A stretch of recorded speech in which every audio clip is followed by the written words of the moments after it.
자, 그럼 연이어 나오신 그 상훈스님의 홍익인관과 요입중생에 대한 발표를 드리시겠습니다. 반갑습니다. 저는 상운이라고 하고 서울 북동인 본각서에 있습니다.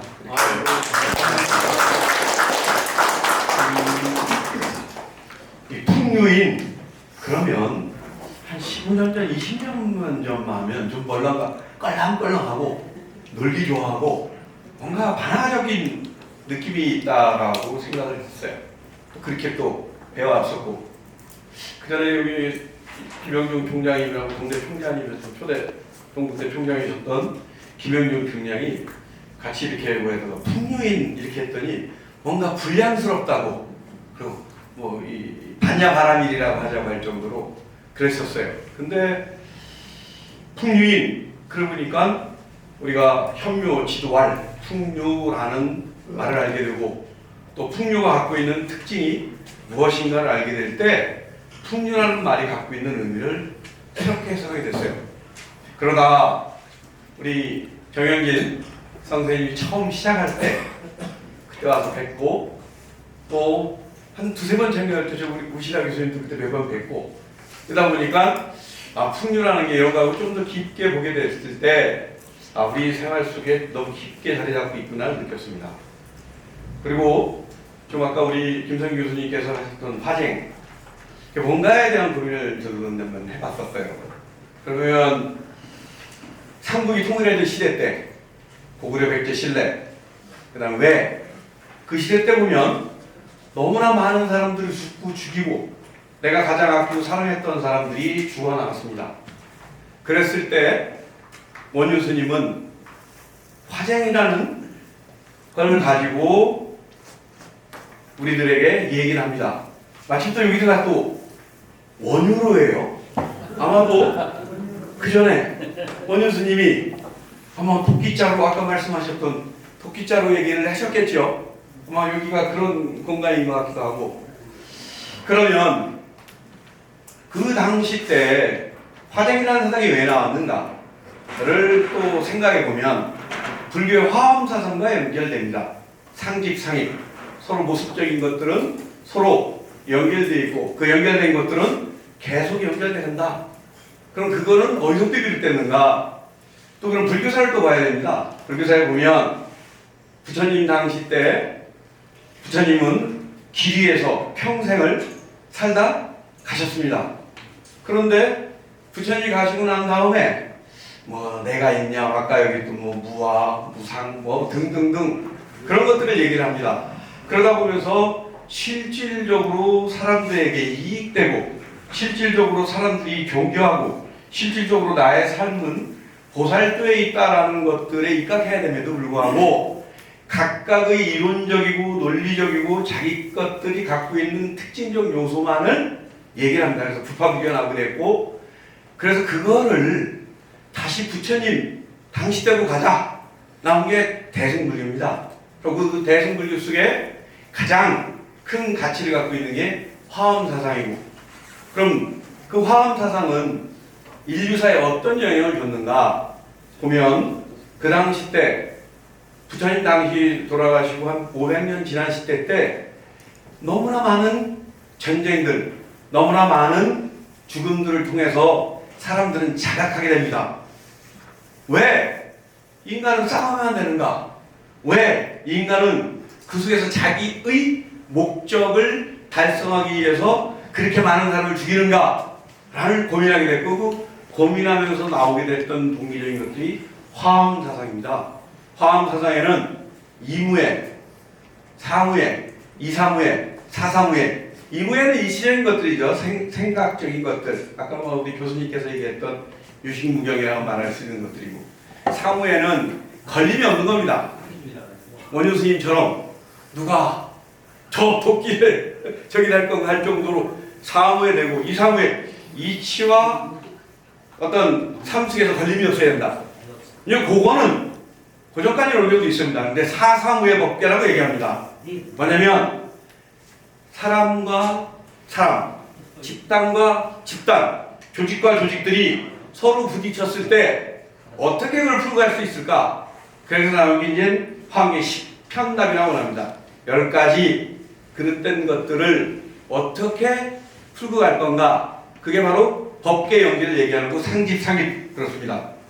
이제 그 중에서 나온 게 원효 스님의 신무화쟁문이라고 봅니다. 그 당시 때 원효 스님이 깨달음을 얻고 했었을 때 신라가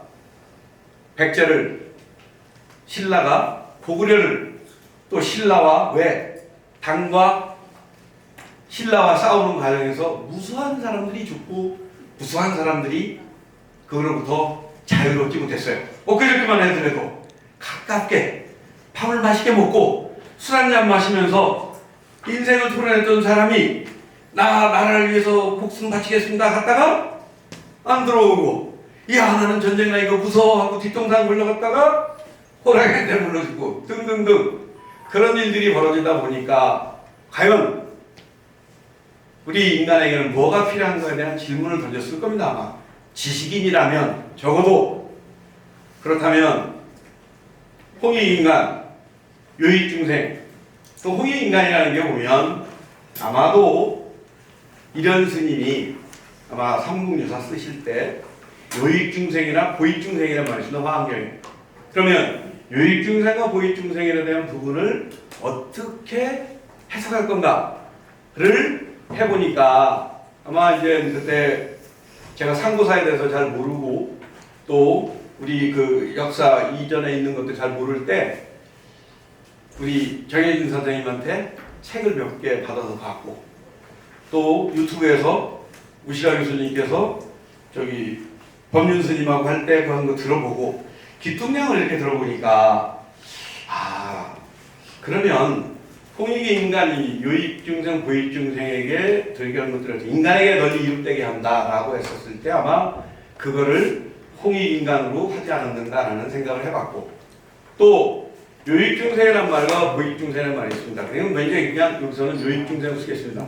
보면 우리가 일체중생 평등 요익그럽니다. 일체중생이라는 건 꼭 인간만을 하는 게 아니라 생태계 속에서 존재하고 있는 모든 존재의 가치들. 과거에 우리가 댐을 짓고 또 물을 관리했을 때 이 치수적 입장을 했습니다. 물이 건너가면, 황하강에 물이 건너가면 국가가 바뀌었대요. 정권이 바뀐 게 아니라 국가. 갑자기 뭐 명이 청이 되거나 아니면 당이 뭐가 되거나.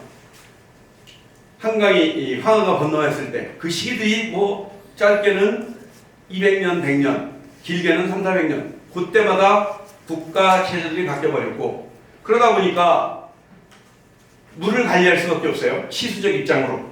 또 물을 관리하다 보니까 이수적 측면을 갈 수밖에 없어요.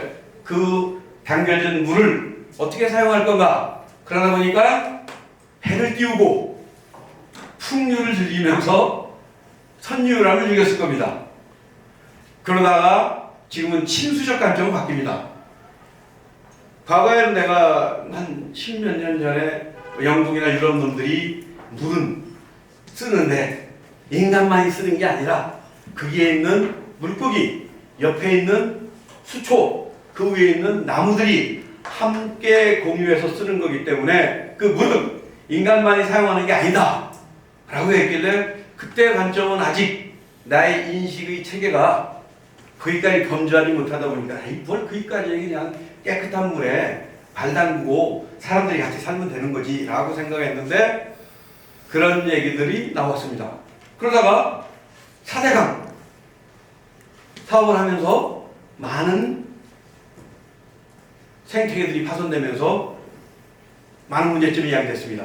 또 한편으로는 저기 산천어 축제라고 해서 저기 화천 산천어 축제 하면 한 20일 만에 100만 명, 200만 명이 모인다고 그래가지고 많은 사람들이 세계적인 기적의 축제라고 했었습니다. 근데 그게 하면 애들이 이만한 만 원을 주고 나오면 이만한 거 갖고 와가지고 열목을 송어를 잡아가지고 거먹고 그 짧은 사이에 하루에 수십 마리씩, 수십만 마리씩 또 끝나고 수백 마리씩 죽다는 겁니다. 그랬을 때 그거에 대한 생명의 울림의 경종을 누구 하나 제시하지 못했었습니다. 그렇게 우리는 말로는 뭐 이런 얘기 저런 얘기 하지만 생태계의 원리를 이해하지 못했었습니다. 그런데 요 얼마 전서부터 많이 바뀌었어요. 또 그 바뀌는 것들이 어떻게 바뀌고 있냐면 인간 중심적인 게 아니라 거기에 있는 구성원들이 함께하고 있는 것들을 한다고 합니다. 우리 미술학을 했다고 하시고 또 제가 임재 교수님하고 좀 가까워가지고 보면 성주풀이가 있어요. 성주풀이하면 여러분은 대순하게 하면 뭐 성주풀이 그런 뭐 대들보에 그 집을 지키는 사람이 있겠지라고 생각했을 거예요. 근데 그게 아니에요. 집을 질 때 비나이다 천지신명대 비나이다.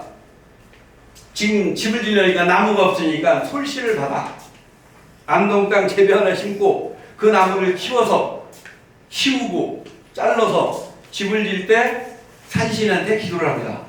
여기 있는 생태계들이, 여기 있는 구성원들이, 여기 있는 것들이 내가 지금 우리 가족을 행복하게 살게 하는 공간을 마련하려고 하니까 내가 몇 월 며칠 날 여기를 하려고 하니까 만약 들은 놈이 있으면 딴 데로 가고 못 들어가지고 졸다가 못 들은 놈은 죽더라도 억울하지 마라. 좋은 곳을 가게 할 테니까 라고 하면서 하는 게 성주풀입니다. 그럼 그걸 듣고 야 그러면 우리 민족에 있는 사람들은 어떤 근간을 가지고 있었기에 그와 같은 가치를 했을까 생각해 보니까 바로 홍익인간이라는 것과 불교의 화엄에 갖고 있는 법계영리에 갖고 있는 그런 것들이었습니다. 그리고 또 우리 정혜진 선생님이 전화가 왔어요. 3월달에 이어서 스님 5월달에 해주시면 어떻겠습니까? 라고 했을 때 5월 2일날이면 내일 모레 그러면 초파일이에요. 초파일이면 절집 생활하는데 1년 벌어서 1년 살아야 돼요. 그래서 2월달 3월달에 살았을 때는 근데 몇 번 말씀하셨을 때 알았습니다. 내가 했는데 할 때마다 못했어요. 근데 이번에도 오시길래 예 알겠습니다. 선뜻 말을 해놓고 점점 가다 보니까 내일 모레 쪽파일인 거예요. 근데 신부회장님이 기타 등등이 내일 모레가 어딘데 어디 가냐고 하길래 약속이라는 건 지켜야 되고 그 지키는 거는 바로 소소한 데부터 시작하는 거다. 그 약속을 지키지 못하는 내가 봉각사에 주시라면 앞으로 벌어져야 될 일들도 지키지 못할 거를 깔고 가는 거니까 이걸 지켜야 그것도 지킬 수 있는 것들이라고 해가지고 와가지고 여러분께 만나게 됐습니다. 그리고 이 보면 홍익인간 요익중생 그 얘기가 나옵니다. 그 얘기들이 보면 인간 중심적인 사고의 필준적인 것들은 우리가 못 먹고 못 살고 욕계라는 중생세계 그러니까 인간의 욕망 하고자 하는 것들로 이루어진 세계에 있을 때는 당연히 서로 돕고 서로 위하여야 될 겁니다. 아까 얘기했던 대승불교가 갖고 있는 특징이 뭐냐면 심직십을 마음이고 부처다. 그 얘기 뭐냐면 당신도 부처라는 얘기입니다. 너도 부처라는 얘기입니다. 그 얘기는 뭐냐면 인간 존엄성입니다.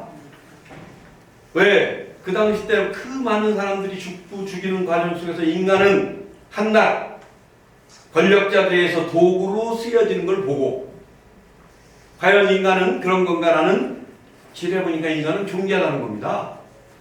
그리고 두 번째로는 공동체 사상을 얘기합니다. 인드라나 서로 연결되어 있고 내가 너를 돕는 것이 나를 돕는 거고 또 우리는 서로 연결되어 있기 때문에 다 같은 저기다 공동체에 대한 얘기를 합니다. 세 번째가 보살도입니다. 봉사적인 삶. 우리가 어떤 삶을 살아가는 데 있어서 어떤 구성원들이 모이다 보면 누군가는 희생이 필요합니다. 또 사람들이 어떤 일을 하다 보면 어떤 사람이 앞에서 나서서 해줘야만이 그 전체를 이끌고 갈 수 있는 힘이 생기기 때문에 마찬가지로 풍류인도 우리 정영진 교수님이 우리 선생님이 이런 모임을 신라얼 문화라는 걸 만들어서 자기가 하고 싶었던 시간들, 자기가 해야 될 시간들을 쪼개서 여러 사람들과 함께 공유하면서 만들어졌기 때문에 풍류이라는 또 신라월 문화가 이렇게 13회를 맞이하는 겁니다. 그게 바로 보살도의 삶이다. 작게는 내가 길을 가다가 떨어진 휴지를 주우면서 모든 사람들이 행복했습니다 라고 발언하는 거고, 넓게는 전쟁이 일어나거나 불의가 일어나거나 아니면 내가 나섰을 때 자기의 의견을 통해서 사람을 설득하고 자기를 희생하는 힘입니다. 그래서 일측, 일체, 일체, 일측 그럽니다. 하나가 전체와 연결되어 있고 전체는 하나로부터 시작된다고. 우리가 그와 같은 가치를 가지고 살아가고 그와 같은 것들을 하는 것들이 바로 홍익인간의 정신이 아닌가라는 생각을 해봅니다. 또 요익중생 넉넉합니다. 이 도움을 주는 것.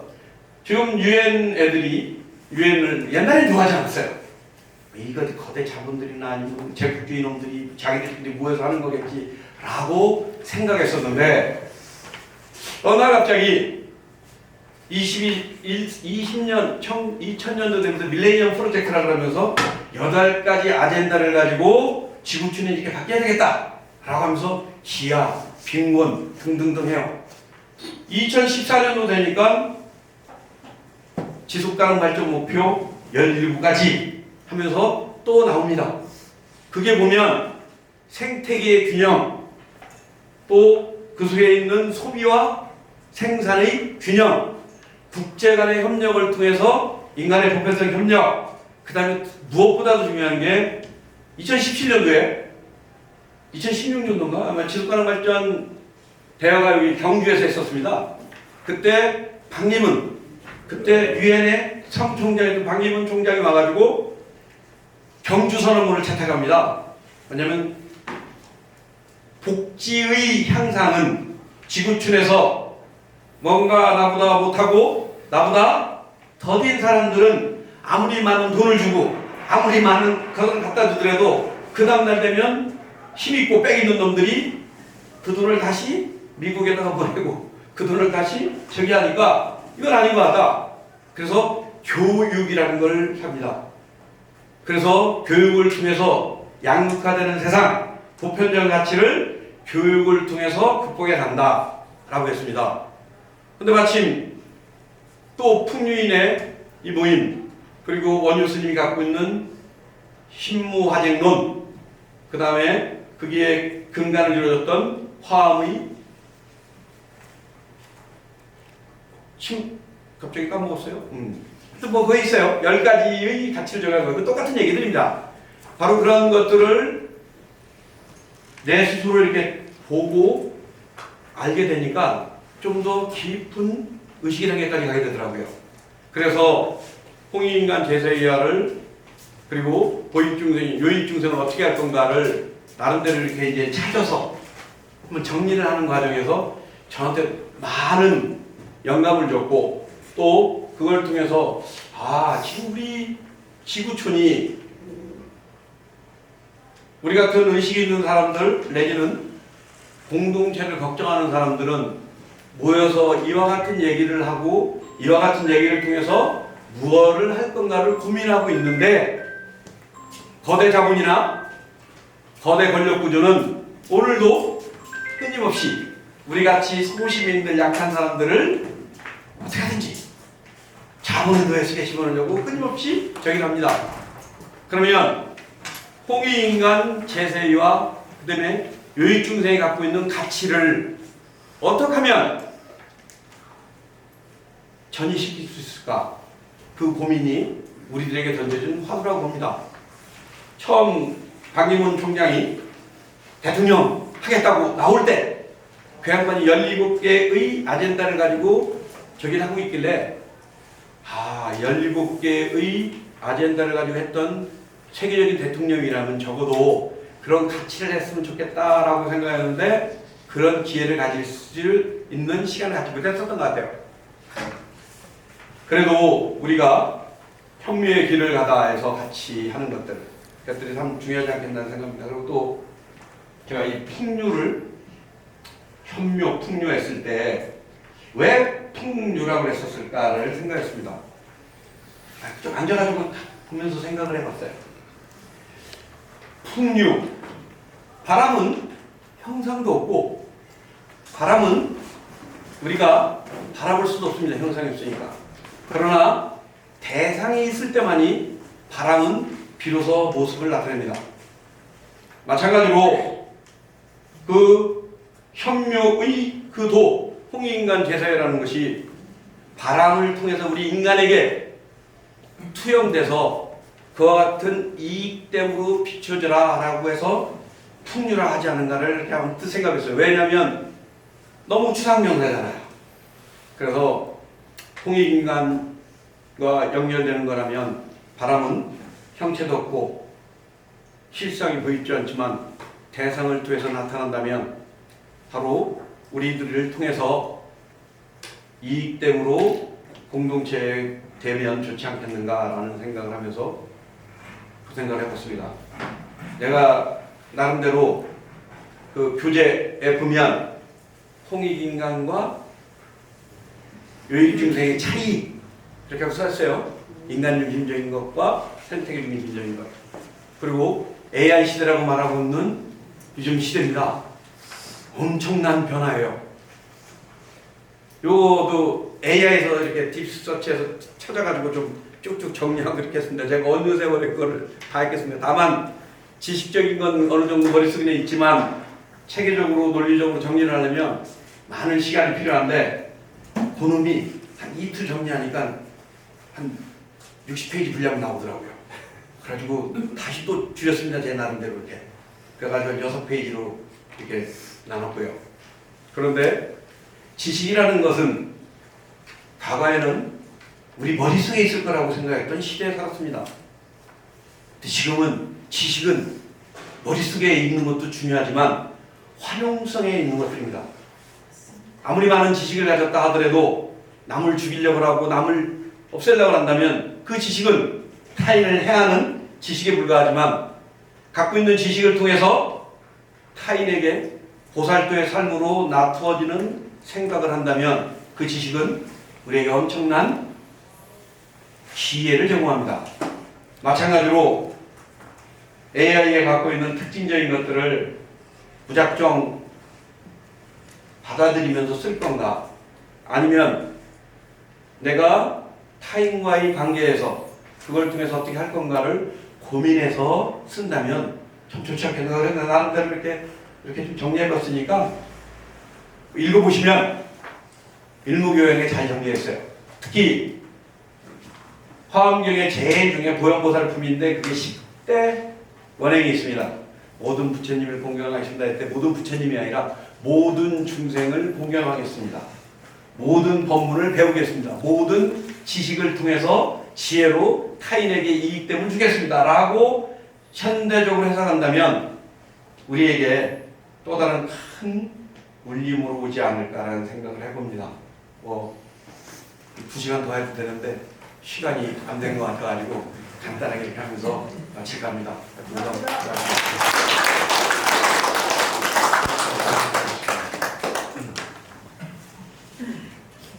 그 서울 복동의 용왕산 본각사 그 상훈스님의 그 불기 2569년 부처님 오신 날을 맞아서 찾아가는 법문을 해주셨습니다. 다시 한번 박수 주십시오.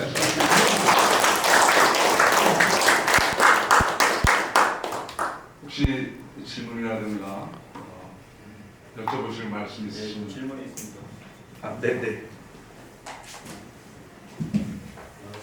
스님 강의 중에서 화엄대회, 인드라마, 홍익인간, 제세와 적화운생, 노익중생에 대해서 어떤 같은 공통점이 있어서 이렇게 말씀을 해주신 것 같고, 여기서 제가 오늘 제일 충격을 받은 거는 성주풀이가 네. 이 화엄사상과 이 내용들과 연결된 것 같다. 네. 거기에 조금 보충 설명. 그럴까요? 예. 여기 보면 안동에 가면 제비원이라고 있어요. 예. 제변이 있고 제변에 보면 미륵 부처님이 계십니다. 위에. 그리고 미륵 부처님 계신 곳에는 항상 가섭탑이 있습니다.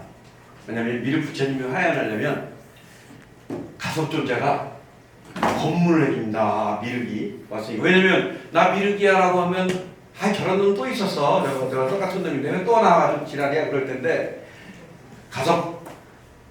가섭탑에 딱 개족산에서 이렇게 딱 멸친령이 있습니다. 그래서 이제 미륵보살가 올 때쯤 되면 거기서 멸친령에서 깨어나셔가지고 이정을 보입니다. 3번에 걸쳐서.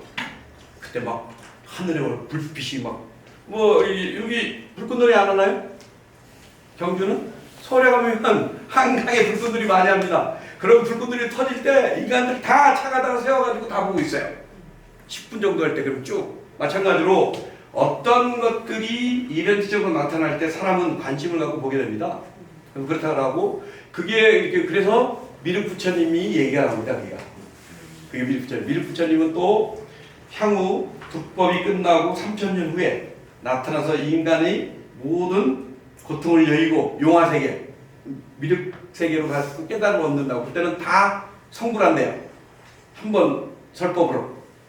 근데 그게 할 때는 가섭존자가 3번의 설법을 이정을 보입니다. 그때.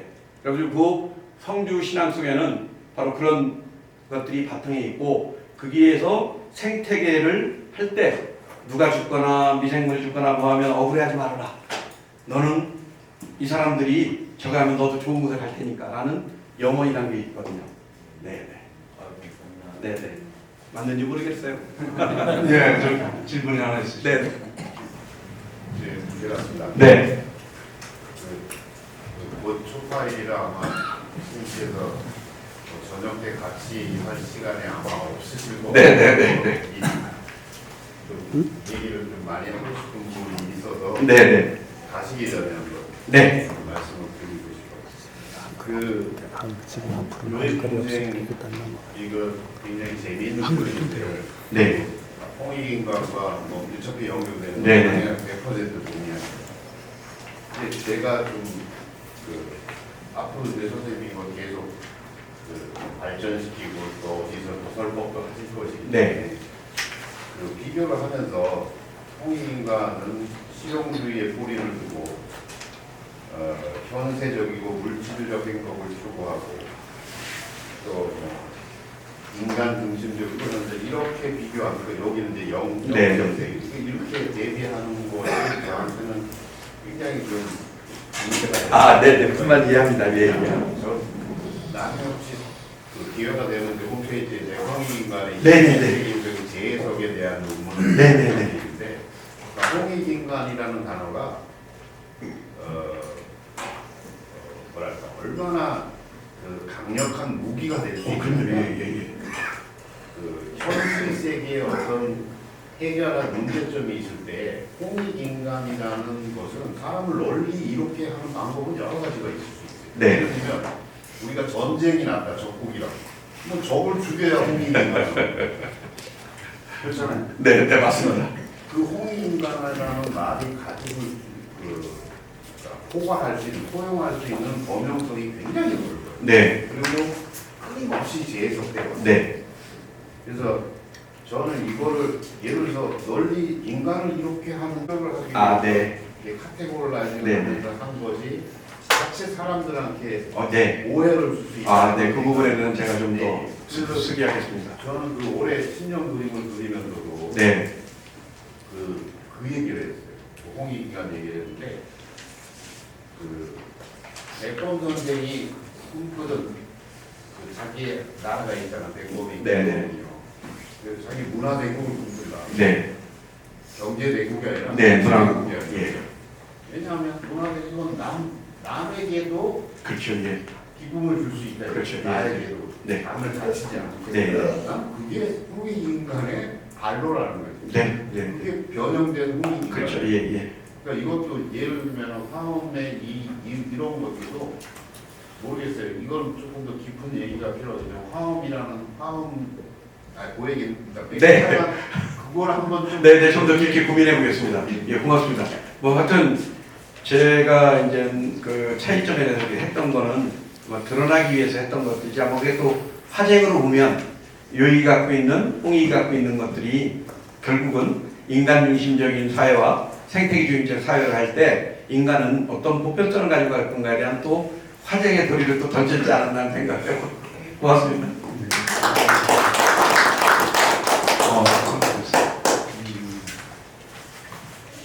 오늘 스님이 부처님 오신 날 얼마나 바쁘신 줄 아시죠?